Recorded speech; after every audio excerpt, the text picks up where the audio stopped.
You are now listening to Carlie's Couch. I'm Carlie. And I'm Lex.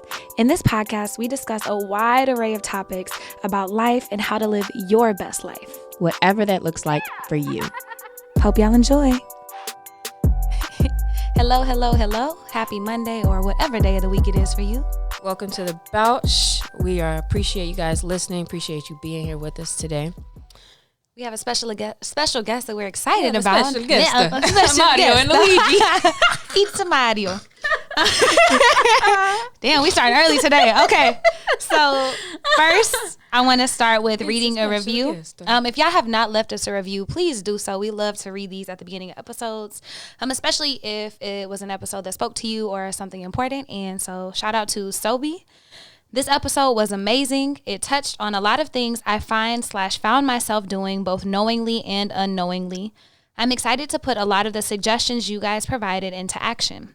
Thank you both so much for touching on this topic. And he was talking about our I Apologize episode, saying that it was right on time. Right on time. Perfect timing. I thought that was a great episode, by the way. Oh my gosh. Thank you. Did you listen to it? I did. Did you experience that in real life? I absolutely did.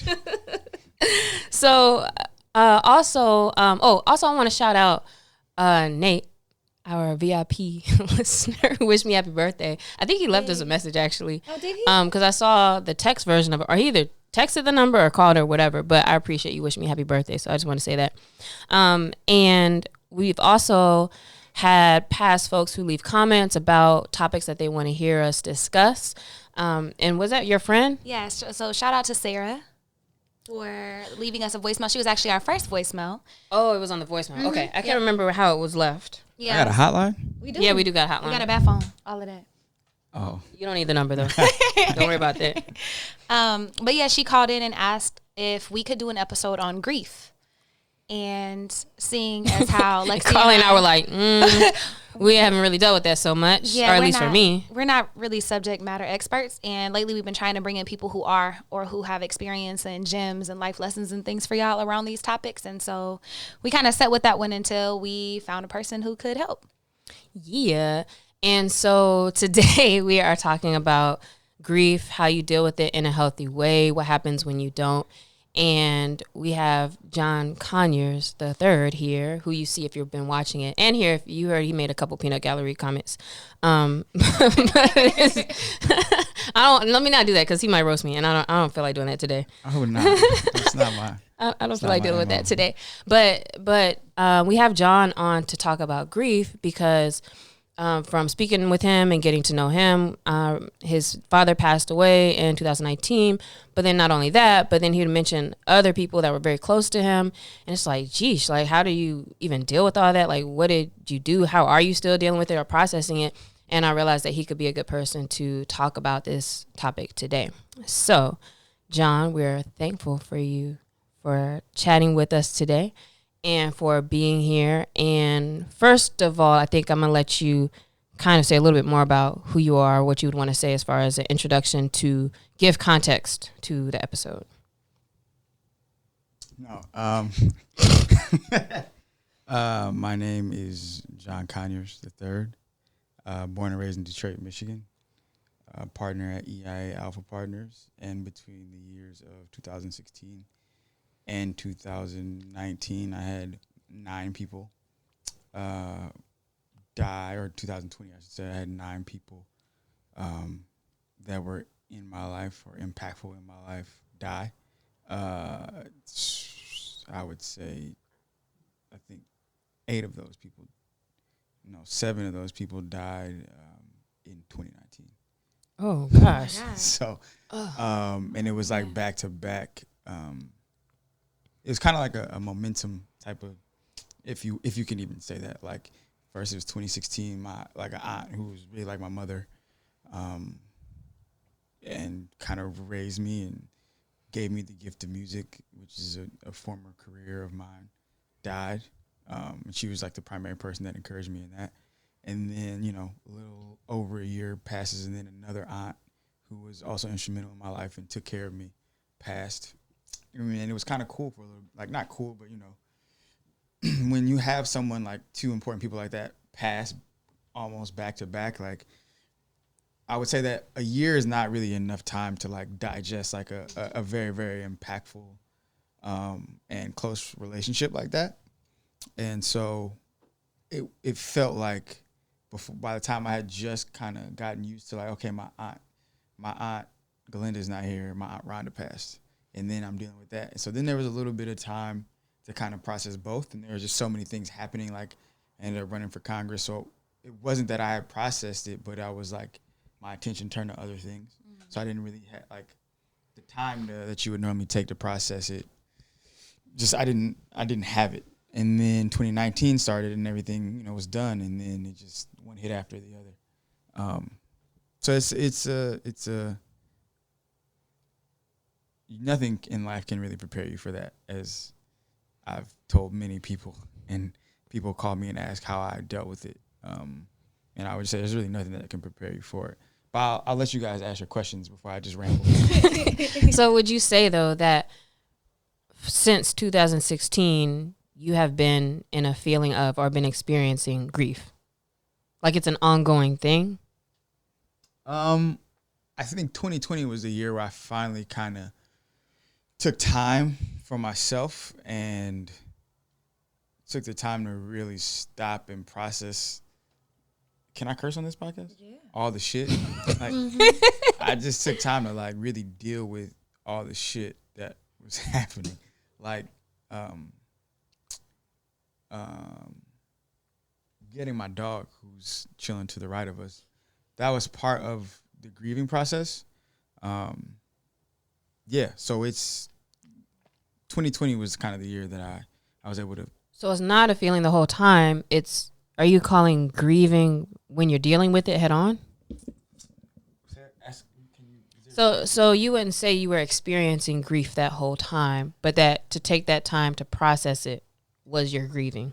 Yeah, but I would also say that yes, to your initial question is yes, but I would add to that and this is something that my cousin Celeste, whose mother is my aunt that passed in 2017. When my father passed, I was kind of like, I just up and got out of Detroit. I just like, because I planned the whole funeral. And I just like bolted to New York because I had work to do. I just put myself back into my work. And one of the things she told me, and that is that I find to be true, is that grief is like a ball in a box, right? And it starts off like a giant ball in this box. And so because the ball is so big, you think of your box as like your heart or your emotions or your feelings, that because the ball is moving around, it's always hitting something, right? Mm-hmm. And there's a pain button in this box. And so because the ball is so big, it's always hitting that pain button. But over time, the ball kind of shrinks. So because it's bouncing and it can hit that corner or that corner, it cannot, it won't hit the button as often. But every time that button is hit, it hurts just as bad. So I would say that like you learn to like, it hurts less on a day-to-day basis, but like when it hits, that motherfucker hit. Like there's no way around it, because there's nothing that can fill the place of the person that was lost. Mm-hmm. Thank you for sharing that. And I think that's a great visual to help people who maybe haven't ever had to deal with grief or maybe are still trying to, figure it out themselves. Real quick, I'm going to cut you off. So if you're watching this, the woman's name is Lauren Herschel, and it's pinned to her profile, her Twitter profile. And if you Google grief is like a ball in a box, the whole article will come up and it can explain it far better than I probably just did. I know that's perfect. And thank you for sharing that. We love to share like resources for people to go look up things and learn things. And so thank you for that. So back to Lexi's question and to expand on that. So you had all these things happen, and not all these things, you had all these people pass on you right in a row, but you were working and you threw yourself into that. So what did your grief feel like, or what did you experience in that time before you actually took that time for yourself? Like in those few years when you were grinding or doing whatever, like what was that process like for you? Oh, so I was telling Lexi off camera that like how I grieve, because it was so many people and they played they were very, very important people in my life for one reason or another. how I grieved is really, I think it's strange and weird because of the transformation in learning how to grieve, right? So like the first time, like, you know, as like I hadn't turned 26, I was 25-year-old, my aunt, who I consider like my mother, she passes. And at 25, still, you know, in the music business, she was like, even my parents weren't supporting me, even though I had success. As my most ardent supporter, I was like devastated. And so like when she died in April of 2016, I was drinking. Like I was drinking nonstop. Like I just drank and drank and drank. You know, the statute of limitations isn't up, so I can't tell the story. But I did some things that like, I shouldn't say things. I did something that was like a direct result of like her passing, and it was fueled by alcohol. 2017, my other aunt passed. I kind of was trying to be better. I recognized the problem, but I was still drinking. But then I think what really, really kind of made me change is when my god brother died suddenly, and he and I were just starting to really, really get close. And then my cousin was murdered, my uncle died, and it was just like, I really gotta like, because it was so much, like you really gotta like actually process like what is happening and how you feel. So I think it just changed over time how I grieve, and like learning how to better deal with the things and not harm myself. Does that answer? Was it the consequences of the way you were avoiding it or not processing it that made you realize you need to? That, and like I was just hard on my body. Like as a person who's like hold the mic higher. My levels are low. Test. Mic check. You got me? Yeah, he's getting hella comfortable. Oh, my bad. As you should. So yeah, no, I think, you know, as someone like I try to stay in shape or whatever, I just noticed like my body was just like, everything was bad. Like I didn't feel good. There's a little bit of vanity, so my skin wasn't looking good. It was just, everything was just bad, and I didn't feel good. I didn't feel healthy. Yes, I just kind of like took a step back, and I started therapy, or like around it. Yeah, those are the main things. When you started therapy, did you already attribute the issues to the fact that you were losing all of these people, or is that something you had to like uncover and figure out? What do you mean? Like, did you already know, like, hey, the issue is I don't know how to deal with all of this loss around me? Or did that kind of come to something that you maybe learned, like, hey, you haven't processed it, or hey, maybe it's this or that? So I knew I wasn't. So I've been, full disclosure, I've been in and out of, I was a problem child. And so I've been in and out of therapy since I was in like 3rd grade. So you already knew what time it was. So, not that I knew what time it was as much as I just like, I knew that like what I was doing wasn't helping. I just knew like I was masking it. Like I wasn't really confronting the pain, right? Like one of my like close, like again, my cousin who was murdered. Now, like knowing when you know someone, and I'm from a place where like that is, people being murdered is a norm. Like I've seen people with my own eyes get murdered, and shot. So like it's not that was foreign to me as much as the person who was murdered, knowing who they were, and then knowing all the things behind what transpired was like hurtful because I knew the person. And it was like, okay, you really gotta like take some time, because like it's never gonna make sense to you. So you gotta like really, and if you don't take the time, like it's gonna come out sideways. And it was compounded by the fact that I think in 2017 I was also grieving like the end of a very tumultuous relationship, and recognizing that like I wanted to get back to a healthy place where I could be productive in a relationship and have a healthy relationship. And if all these things, if I don't deal with that and then not processing grief, all these things are going to come out in one way or the other, and it could come out sideways on one person. It could come out sideways in the world, somebody like in the things that I do as a semi-quasi-public person. It could come out, you know, someone asked me the wrong question the wrong way or the right question the wrong way. Mm-hmm. I could snap on them, and I didn't feel like, based on the things that had happened in my life previously and the things that were being said about me, that I could afford to have that type of stuff happen. So I was just really focused on like doing what I could to control and be a better person, a healed person, if you will. I wanted to ask if grief is something you can be prepared for, but you already mentioned that it's not. Fuck no. So can you explain why it's not, especially when you think about with you, for example, your father was 90 years old, so he was able to live a very long life, and yet you still would feel unprepared at them departing. So can you talk about like why you can't be prepared for it then? Yeah, absolutely. So like, just real quick rundown on like me and my father's relationship. Around like very, very early in my life, my parents were married. So when I say around, I mean like day to day and involved. My parents were married my whole life. But like my dad's job, once I got to a certain age, then he was just very, very much so less present. And I ended up going to boarding school, which obviously if he's home, even if he's home, he's not present because I'm going to school in a different place. So I got to a place where like 17, 18, 19, like I couldn't tell you the last time I like saw my dad or like just how often we interacted. And so what was once like a semi-close relationship or like at least a productive one was like a non-existent one.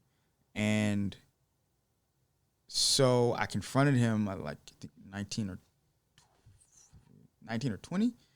And it was very much so not a productive conversation. And then I confronted him again maybe at 21. And it, you know, there was an apology. There was like, whatever, and bygones are bygones, and we got really, really close. But even as like a person who has a octogenarian father, you obviously understand mortality. Like for me, mortality was very, very evident and real to me because of like I watch the news. I see this person who's 87 dies. Oh, damn, he's born the same year as my dad. Oh, this person, he's just a year younger, a year older, whatever. But when you're foster, especially because we were rebuilding our relationship, our father-son relationship, and it was much less about father-son as much as it was about like we are just friends and we're just talking about life. And if I can give you advice, or we're talking what's going on with you, or hey dad, can you tell me about what's going on in Congress, like whatever. You can't prepare for death because it's not simply about like, even though obviously I knew my dad was gonna die, and mentally, like when people ask me, are you sad about him being dead, or like is that sad or you cry? I think for me it was and even for my little brother we talk about it, it's like, yo, what? He was 90 when he died. What more was he gonna do? Like he was in Congress. He has all these accolades. He's done all these things. There's not, other than run for president of the United States, there's nothing my dad really could have done, like in terms of to add to his resume. It's much more so the relationship, right? I can't replace the wisdom or the timeliness of the things that my father would say, or his humor, or you can't replace that. And that's the thing that can't prepare you for. Like mentally, I was prepared. Like, oh, my dad's 90. Like I have to realize this is going to happen at some point. But like when it happens, like you can never prepare for the absence, especially when you like when you've rebuilt and fostered a very, very close relationship. It's just nothing that you can do, no matter how much you try to do it mentally. And mentally, I'm there. It's like, oh, hey, there's nothing more you could do. Yeah. That makes sense. I've only had one person close to me pass, and it's my grandmother. And it was the same, like, whenever Lexi asked a question, I was thinking, people are going to die and pass away, but you can't be prepared for what that void will feel like until it's actually there. It's like you don't know until you're there. That's absolutely it. And so, first of all, like, that is so much. As someone who's only had one person, I've only had to grieve one person, and it was just such a tumultuous experience. It's like you never know, like you're talking about this ball in the box. You never know. One day you're going to be crying, next day you're going to be angry, next day you're good. And you just kind of never know. it's like some days like something will happen and I'll smile like, oh, my dad's dead, but like I'm happy because he gave me this thing and now I can think of him in a happy place. Or other times, like I was just thinking about it yesterday. My dad's favorite artist was John Coltrane. So, and there's also a thing of like not beating yourself up over things that happen. Especially, I was a person that found my dad's body, took care of him, all the things. So like, John Coltrane died in like the 60s or 70s or something like that. Yeah. So when he passed, like how it was presented to me, that like there's John Coltrane died, there's no more John Coltrane music. Fast forward to 2017 or 2018. I think they found some old reels of his music as he was like transitioning styles, an album called Both Directions at Once. And I got to share a new unheard John Coltrane album with me and my dad, right? That's like if Jay-Z dies tomorrow and they find something with my kid and me, I can like be like, oh damn, like you don't know nothing about this, young blood. But like I'm playing like my son like all these Jay-Z albums, and then 20 years later, after I told my son that this is all there is, there's more, and I get to share, me and him, like as I'm near the end of my life, we're able to share a new John Coltrane album together, and we both love it. But there was another one that came out in 2019, literally a month before my dad died. And so like I'm torn about whether I should listen to it or not, because like I don't get to share. It's like a oh damn, there's a new John Coltrane. I feel like I missed it. Like I could have shared that with my dad, but because I didn't, like I don't really want to listen to it because that'll just be there. I got all the John Coltrane that there is like Both Directions at Once and everything that me and him shared together, and that is just out there because it's like he gave me John Coltrane, so I don't really want to experience this thing without him. So it's just so many things that you can't really account for. Yeah, I can imagine that. A question I would like for you to answer is, during any of this period where you were dealing with loss, is there anything that somebody said or did trying to help that was the wrong thing? As a person who hasn't really dealt with so much grief, I'm curious as to good ways and destructive ways of trying to comfort somebody else or like trying to be there for somebody else and what that looks like. It's a great question. I can't really answer that question. Because there's nobody that really did anything that wasn't helpful. I think what I would say to anyone or to everyone is that like everyone processes grief differently, and death and loss, whatever. I think the number one thing is to give people grace and give people space, based on reading the person. I just had someone who is a close friend call me maybe a week ago, 2 weeks ago, and apologized to me because of how they behaved when I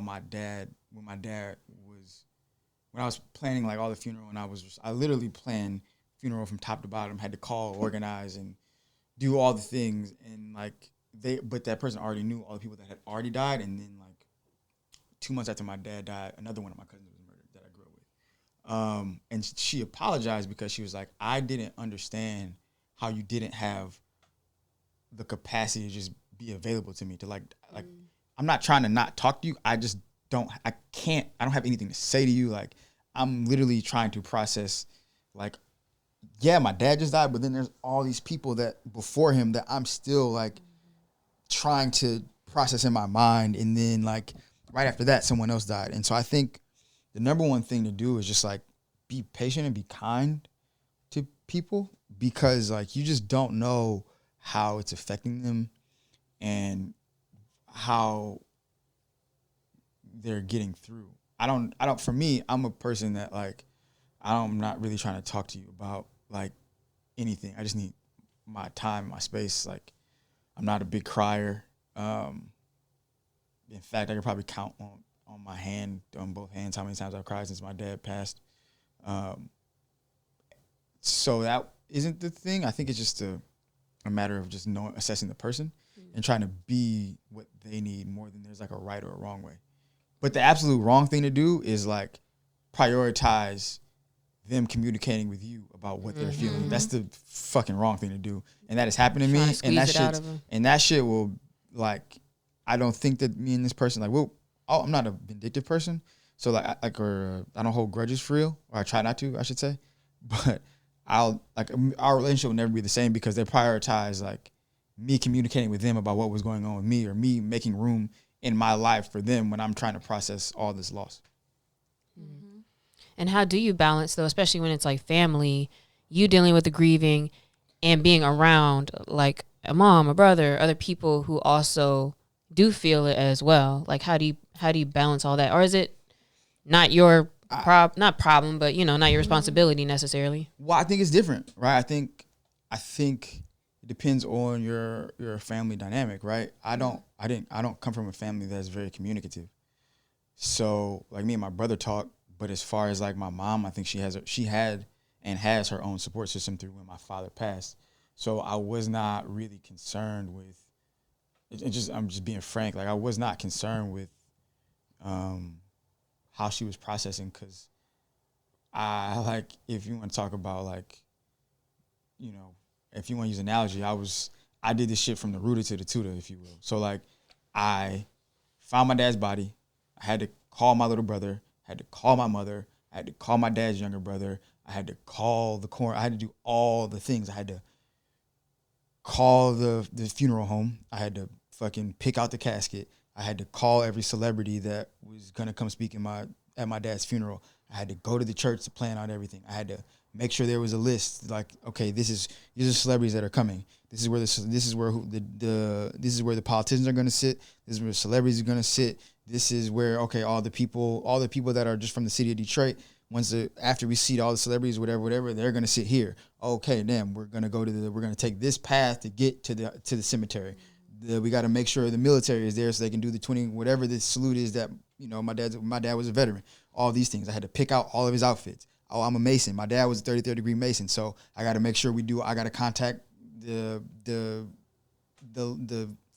why can't not the lodge, the grand. I had to contact the Grand Lodge to make sure my dad gets the burial, the proper burial for a 33rd degree Mason. I got to contact Kappa Alpha Psi to make sure he gets all the whatever. I had to do.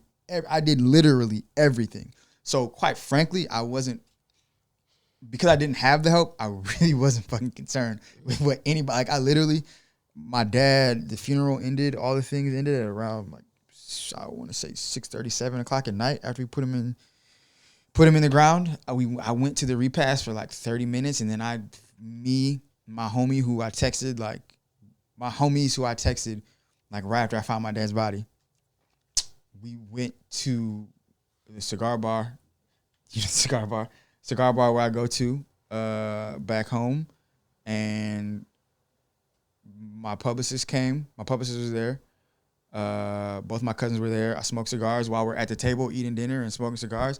I booked my flight to New York to go be in New York with my business partner and client, because I was like, yo, I'm about to like do something for me. And like, even though it probably wasn't the healthiest thing to do, I just had to get away from that environment.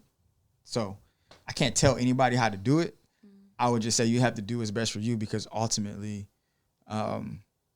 what will kill you and what can be very, very harmful and unhealthy is trying to be everything for everybody, and you're not taking time for yourself to cope with the shit that you're dealing with.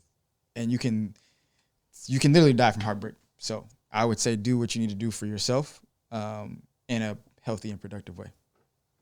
Yeah, I think that's so on point. And there is no right or wrong way. But like you said, you got to kind of focus on you and figure out whatever that is. If that is going to a cigar bar or going to therapy, was there anything else that was really helpful on your journey? Because you mentioned a little bit in the beginning, it was kind of self-destructive and you were trying to figure out how to deal with it. And then you noticed that and were like, okay, I can't keep living life like this. Started going to therapy. Was there anything else in like that phase that was really helpful for you for learning how to grieve or taking better care of yourself? Like resources you could give to listeners, like things they could maybe do if they're dealing with a similar situation. And even just ideas. You're like, nah, I did it wrong. Learn from me. No, I definitely did it wrong in the beginning. I think. But that's like natural though also, I would think. Yeah. No. Like for anybody to go through that. Yeah. So I just, what's the best way to? I definitely did it wrong in the beginning. My bad. I didn't mean to knock the table.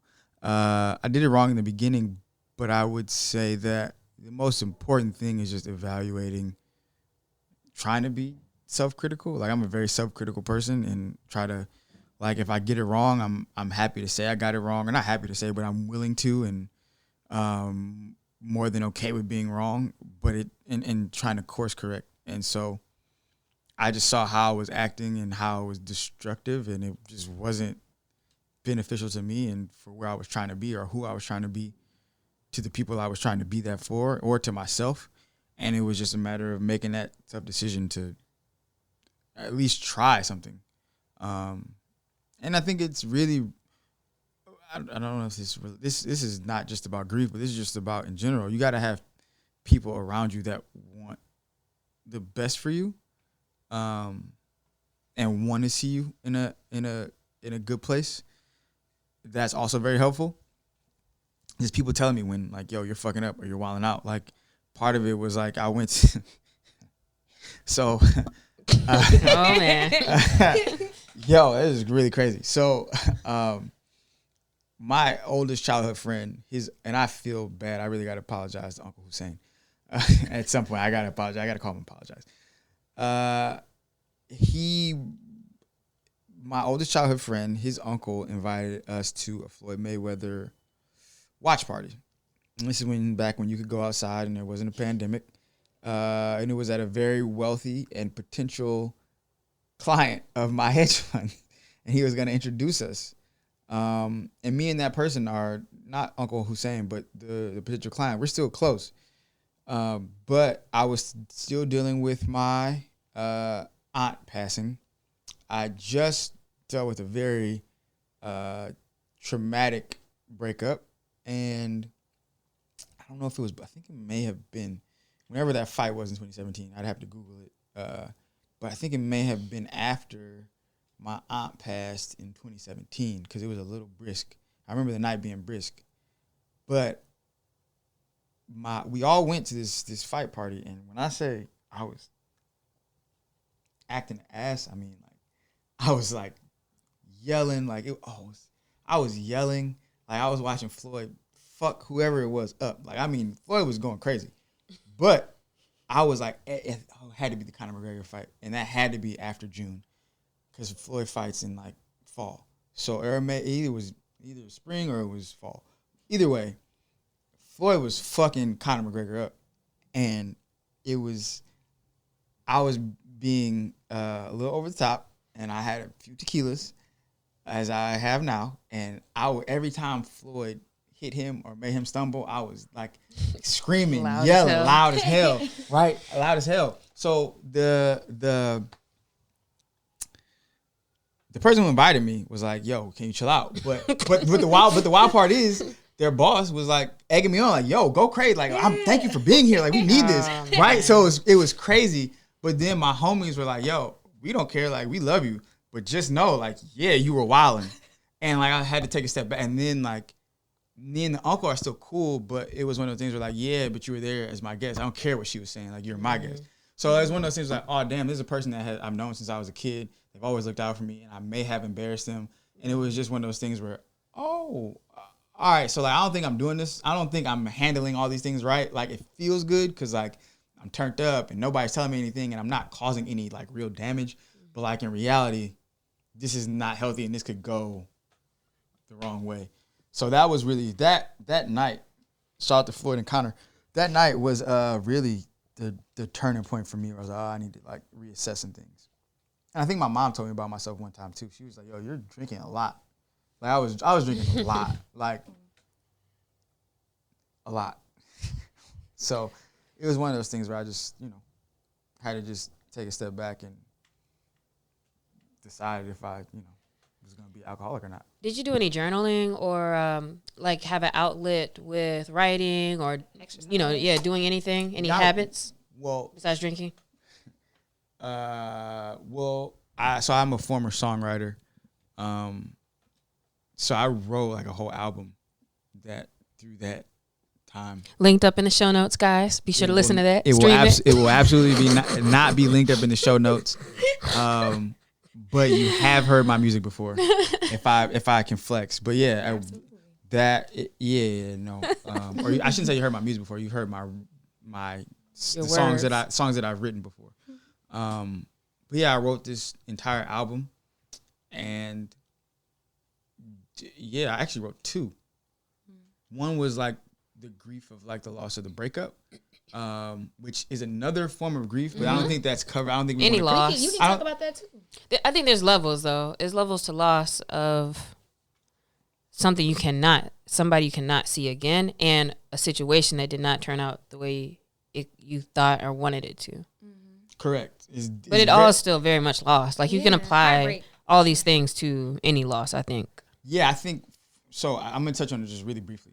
So in writing both of these albums, one was like the most therapeutic was the album about the breakup, because I literally chronicled a relationship from like the highest highs at the beginning to like, oh damn, this shit is ending terribly. And I think it was just how abrupt it was. Like even though like I knew, oh, this shit is not about to pan out at all, but like just the way it didn't pan out was just not at all. The way it didn't pan out was not healthy, and it was just not at all what I anticipated or expected or thought. So like, and it was super super abrupt, and it was similar to death in that like you go from talking to someone every single day to like I haven't talked to this person literally since X day in 3 years. Right? Or 4 years. So it's just one of those things where it was super abrupt. And then the other album was like chronicling the loss of my aunts and just like everyday life in certain aspects. And so that was kind of the most therapeutic part of it, is just like being able to write and get back to that. So yeah, I think you got to find what your things are to help you get through it.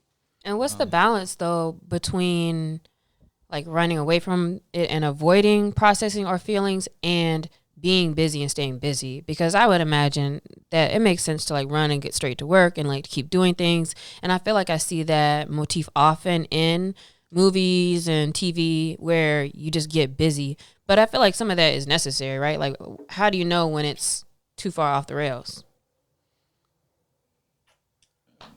I mean, it's the same thing. I mean, for me, what I have come to understand is like I know that I'm avoiding something because I get the same feeling I get when I'm avoiding other things, right? So like, if I'm supposed to be doing work, but I choose to go on Sneaker News or to go on Twitter or like something else, like I know, like damn, you should be doing this. Or when you get the feeling of like sadness, or your chest gets tight, and then you run to the fucking freezer and you grab that fucking tequila instead of like allowing yourself to cry, or you called a girl to fucking sad fuck instead of like like I'm just keeping it a being, like you just do things that you probably that like you're only doing to push that feeling away. You're using something else to make you feel when the feeling that you should be feeling is that pain, right? That's the thing. To keep you like that's it. The thing that's stimulating you is not the thing that is supposed to be stimulating right now. Distracting yourself. That's it. Do you feel like with all of your experience and grief in various forms with losing people, from this earth, and then also relationships, like do you feel like you're getting better at grieving? Or have you gotten better? Lex asked me this like a few weeks ago. I did.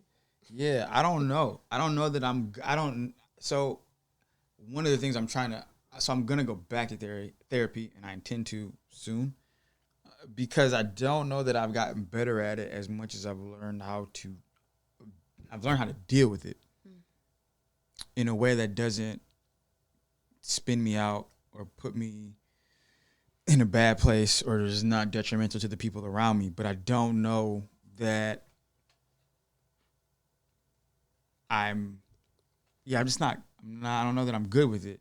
And I think that like when it comes to like helping other people with it or trying to comfort other people, I'm not good with that at all. I'm very, very matter of fact in that, oh, this person died. Well, they're dead.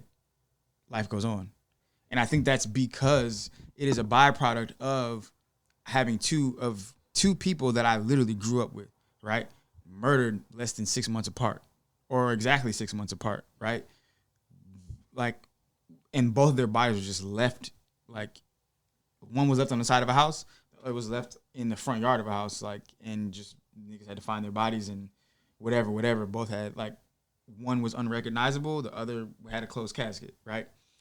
So just in having to deal with these things and kind of process that, how I look at death sometimes is a little skewed, if you will. Or, yeah, skewed is the best way to put it. I just kind of like, as much as I try to deal with it in a healthy way for myself, I'm empathetic, but I don't know that I'm good with the sympathetic part and comforting part, because I had to deal with so much of it in such a concise or condensed period of time that it's just like, yo, that's just part of life, y'all. Y'all gotta figure, you're gonna have to figure this shit out, right? And I don't think that is good in terms of being someone who likes to support people and likes to be there for people, taking that stance when having to deal with people that I know, like, I know for a fact that Lex hasn't really lost anyone important yet. I know for a fact that, like, I have cousins that haven't really lost people yet on, like, different sides of the family. Like, if I'm a person that, and I know that I'm a person that they look to, if I'm going to be that person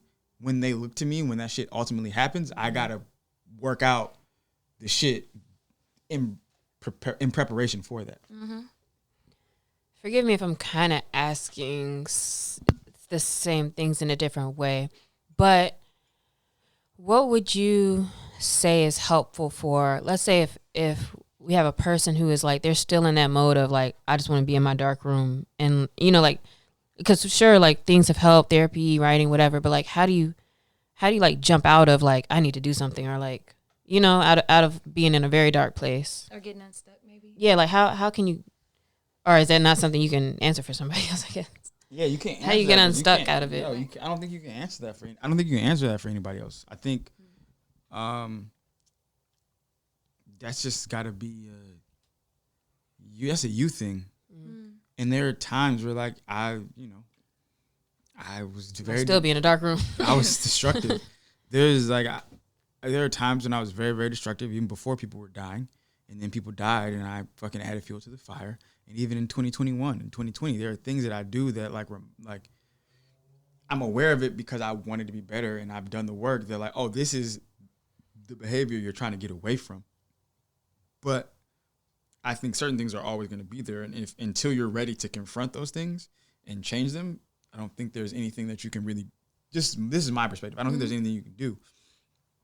I know people that, like, you know, I have a cousin who is like, his mom died when we were 7. I remember it like it was yesterday. We were on the way back from Chicago, and like, I knew my mom just screamed like, "When?" on the phone, because his dad called and obviously said like, "Oh, Carla died last night or whatever." And then like I knew that we had left. We saw my aunt before we left, and then like I just knew. And then we got back to Detroit, went to his house, and whatever.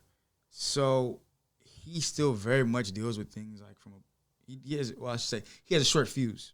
He's not good with emotions. He's not good with talking about emotional things, and he gets very, very angry. And and he has 2 kids now, and there are certain things that like I recognize because like that's like my brother. We're born the same year. It's that you can directly trace his behavior and his emotional, I wouldn't say incapacity because has capacity for it in certain aspects, but like the way he handles certain things, you can draw a straight line back to this thing. And so it has to be a choice, and you have to be, you know, self-reflective enough to want to be better or try to be better or try to not, I won't even say better because he's not a bad person at all, but try to work out the things that hinder you from being like a fully developed in certain areas. Like those triggers and wounds.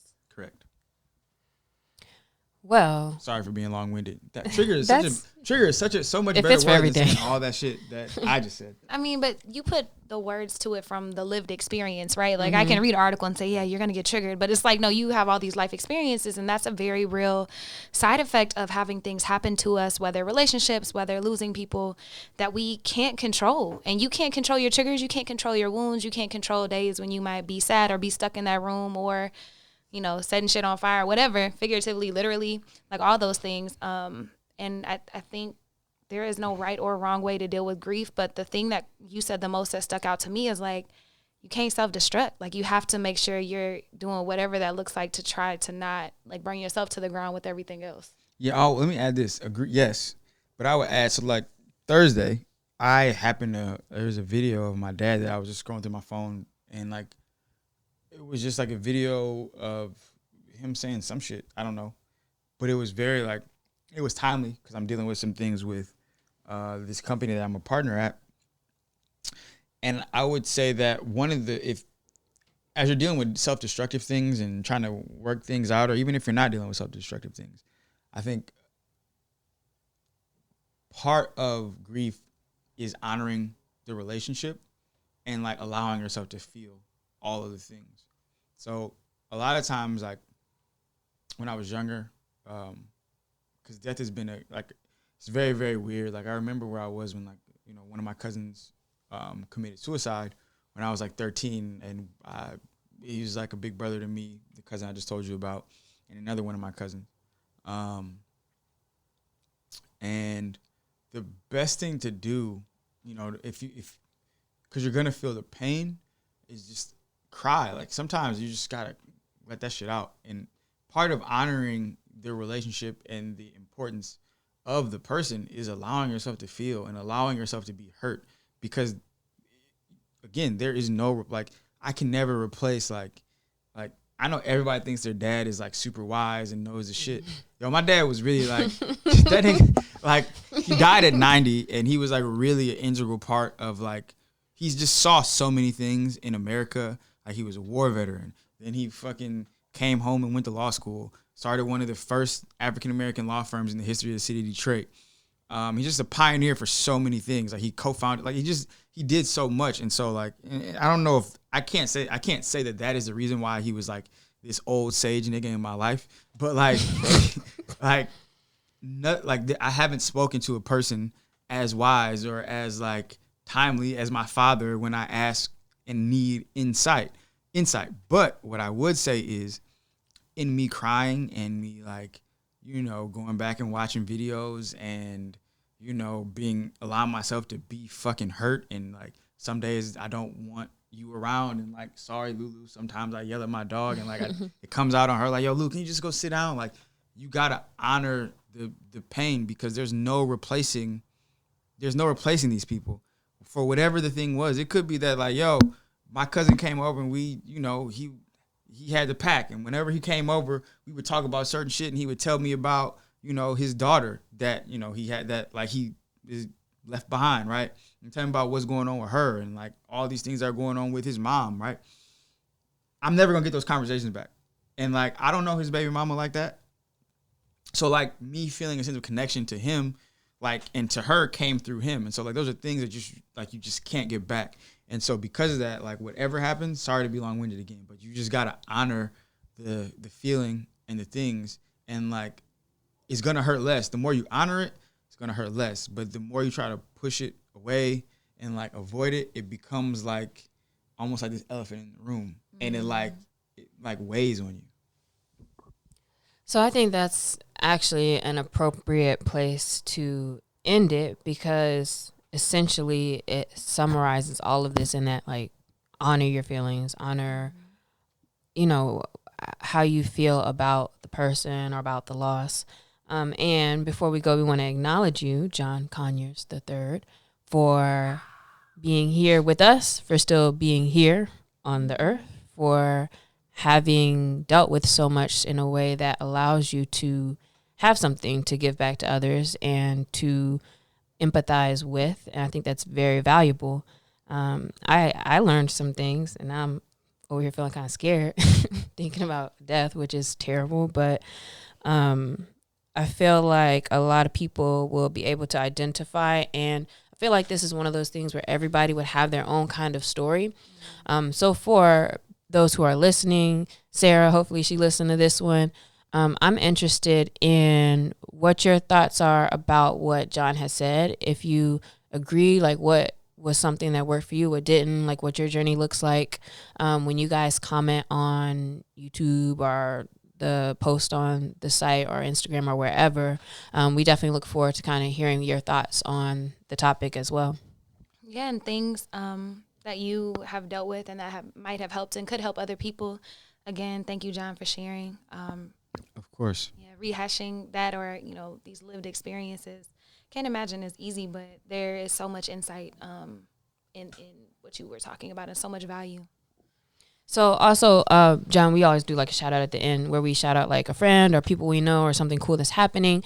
And so with you being a guest, we want to just give you an opportunity if there is like anything you want to talk about that you have going on, there's places where people can reach out to you or about what, or if you don't want them to, holler at them on LinkedIn, like whatever it is. I be pressing LinkedIn on people. Yeah, do it. Yo, hit them on LinkedIn. But no, like give your spiel if there's anything that you want to direct people to.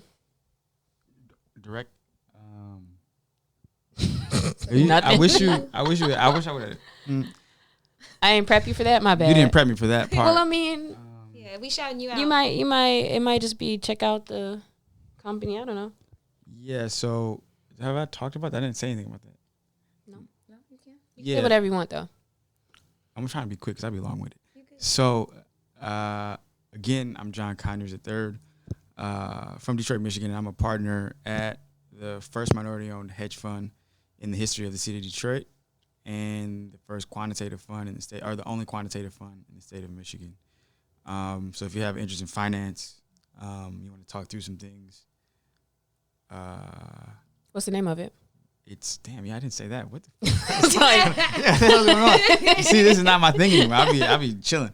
EIA Alpha Partners, EIA Alpha on Twitter and Instagram. Yeah, holler at me, holler at us. I'm around. Holler at you how? Email, social media. Social media. Don't email me. Which Do social not. media? Which are the burner accounts? Shall they find you? I don't have burner accounts. I have all my social medias are the same. Mr. Conyers, all spelled out. MISTER Conyers, CONYERS. I'm sure they'll tag me on their college on Barley's Bouch. There you go. But yeah, it's your boy. Holla at me. And we don't have. Why we didn't think of a question? Can I put you on the spot? Ask a question. Yeah. So also at the end of every episode, we ask like a random question, like it's the question of the week that we can say, "This is my answer. This is your answer. This is your answer," and then the listeners can say whatever they want. So here's my question. Here's our question of the week. John Conyers III. What piece of advice or wisdom do you most look forward to passing along to your children? It's not that deep. That's it? No. What's crazy is what's crazy is so that situation I told you about that we talked about on the podcast with the grief of a relationship. My dad literally. So my dad was a legend in his time, and especially in his prime, and so I was just asking for some relationship advice. And he just let me talk through the whole thing. And the conclusion I came to was that it's never that deep. And he was like, yes, that's correct. He was like, yes. He literally said, like, I was talking. I was like, what about this and this? It's just that it's not that deep. And he was like, yeah. Yeah, that's it. He's like, yeah. All the way to he was like, yes. But I feel like it takes seeing a lot of things to like recognize that. Just like if you could think back to everybody remembers their like high school, like a sweetheart, like when shit happened, it was like deep, like yeah, that was the end of the world. And like the longer you go and the more you deal with things, it's just like yeah. But he took that approach. But I think that's hard to teach. But I've applied. No, but he never told me that, and I've applied that to since that moment. We were riding on 7 Mile Road, riding down 7 Mile. I forget where we were going. But since I got that advice, I've applied that to literally everything. And been winning ever since. What the fuck? I can't even. Detachment, I guess. It's not even detachment. It's like, it's not that I don't care, but it's like, all right, but it's not that deep. Because if it's supposed to happen, anything that's supposed to happen is going to happen. And good or bad. And so once it happens, whatever happens, let that shit happen and move on and appreciate the things for what they are. And I literally, this is a man that I never, like the one time he got mad at me, I think I was 5 or 7 years old. Wasn't focused on my homework. This nigga slapped me across the face. I'm sorry. And and I never see him even scowl. Like, I'm thinking about like a slap. He had scowl. He like popped me like pow. Open hand. Because my dad was like, listen, you gotta understand, my dad and MLK were like best friends, like literally best friends. And he was not nonviolent. But so he was like, this nigga was a nonviolent. Then somehow I got slapped across the face. And I was like, if I made this nonviolent ass nigga slap me across the face, I must have been doing something wrong. I never want to see this again. So like, I always just stayed in line ever since then. So like, but yeah, so that's why I take listen to all of most of his advice. So I try to at least. So yeah, it's not that deep. Is what I would tell everybody in the world. That shit is never that deep. That's good. I bang with that. Lexi, what about you? I couldn't get out fast enough. So. What kids? But for any youth in my life, or my kids, maybe. There you go. What advice would you give? Somebody gonna have kids. I think something that I would want passed along or to explain would be something around like putting yourself first and like being clear on you and putting that above most things. Yes, Jesus. Yeah, I was about to say that's pretty much the same. Like thing. not being a people pleaser, not just being a people pleaser, but like just you are the one who matters in your life. So put yourself first. Yes. Yeah, I was gonna say love yourself first. Find out what brings you joy. Find out what you're passionate about. Find out what you care about. Do those things. Yeah, to do that, you got to know how to validate yourself. Yeah, absolutely, which is an important topic. Which is our next week's topic. Hey. Y'all want me back for that one? Because I can definitely I can definitely speak to that. I'm just talking shit. Yeah, we're not about to do a part 2 of John Conyers. Don't worry about that, listeners. You won't have to hear him again. No, I'm sorry. We're just giving him a hard time. Damn, haters. No. I love that you were here to talk about this stuff. So thank you again, John Con. We appreciate you. Lulu, you want to say anything? Lulu is his dog who's here. She's just chilling in the stew, chilling on the Bouch. Yeah. So thank you. We'll see you again next week. Dan, can we end this the right way? We still on the podcast, Carlie. She taking pictures and I'm going to post it on the social media. So okay. Lulu. Damn, chill. We talking about a dog they can't even see because your phone don't went out. Right. But anyways, Lulu. thank y'all for joining us. Picture right there. Let it stream. See y'all next week. Bye. Bye.